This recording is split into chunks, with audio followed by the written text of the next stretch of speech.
So I just want to share an idea, but I want us to go back all the way back to the First War, not World War, but I want us to look at how the men created weapons of warfare, like the stick that killed the first man to ever die, the cannons, the swords, the AK-47s, the nuclear weapons of today. All of these weapons have had one thing in common. All of these wars have had one thing in common. They were all thought in the mind before they were fought on a battlefield.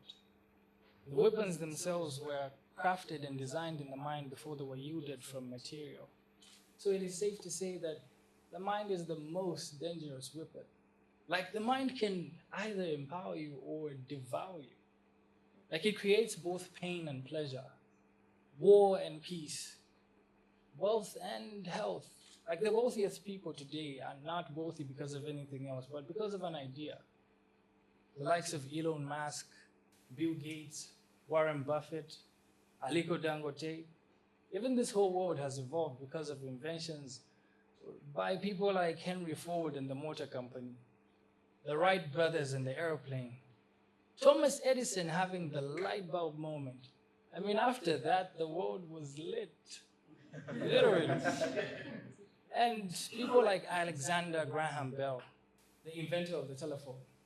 I mean, communication is what's up, if you get it. Yeah, so furthermore, we see how that it took people, individuals interacting like the social network that we have here.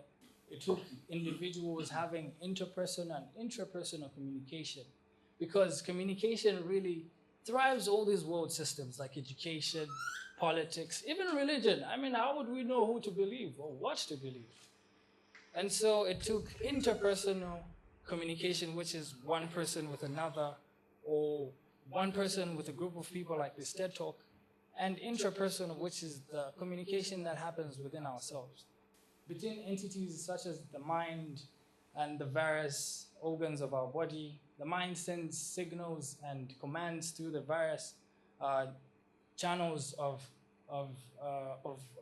the body, and the organs respond with feedback to complete the cycle of communication. And apart from that, the mitochondria is the only biology I remember. Furthermore, I would like to say, like, entities of ourselves such as the spirit, the soul, and the body, as well as the mind and the heart. Like, it is a well-known phenomenon that the mind is an institution of thought and logic, while the heart is that of emotion and illogic.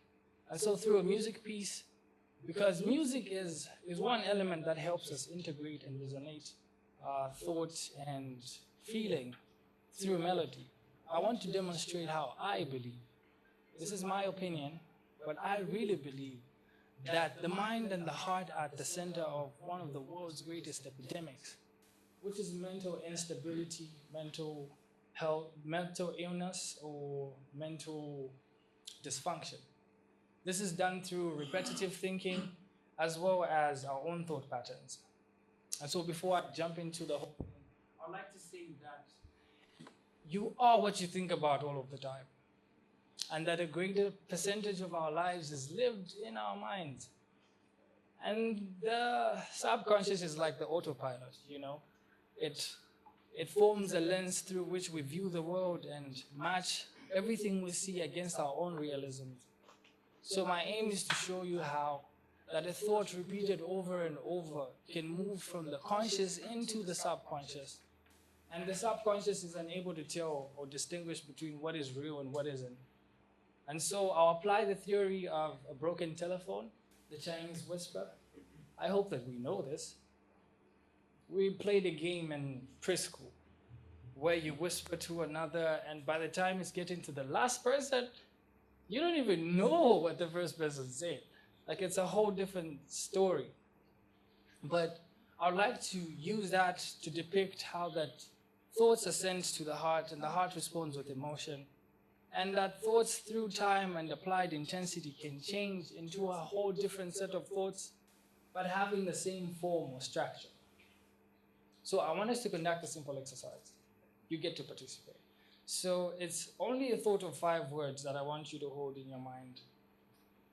I want you to hold this thought without being prejudiced or questioning the thought, but rather I want you to picture what I'm about to say to you. So the thought is steady streams of lonely waters. I'll say that again, steady streams of lonely waters. Now this is not hypnosis, but I'd like you to close your eyes.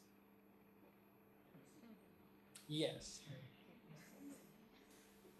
Close your eyes and I want you to repeat and say it with me as though you were saying it under your breath, as though you were whispering. Say it with me. Steady streams of lonely waters. Now, I want you to pay attention with your eyes still closed. I hope no one steals your phone. But with your eyes still closed, I want you to pay attention to what I will be saying or singing and how the thought will change from steady streams to something totally different. So let's say it again. Steady streams of lonely waters. Steady streams of lonely water.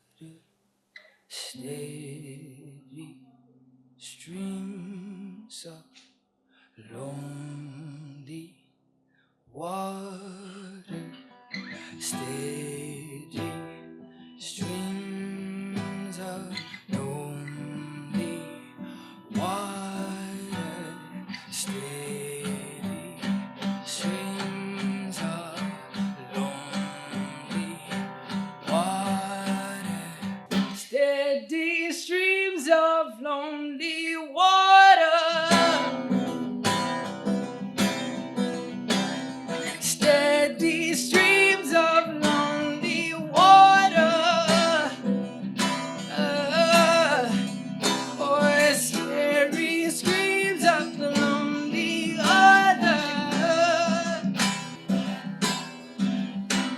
Scary screams of the lonely other. Scary screams of the lonely others.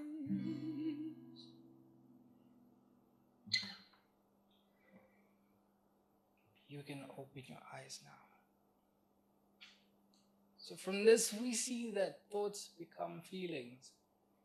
And this is the broken telephone. Thank you.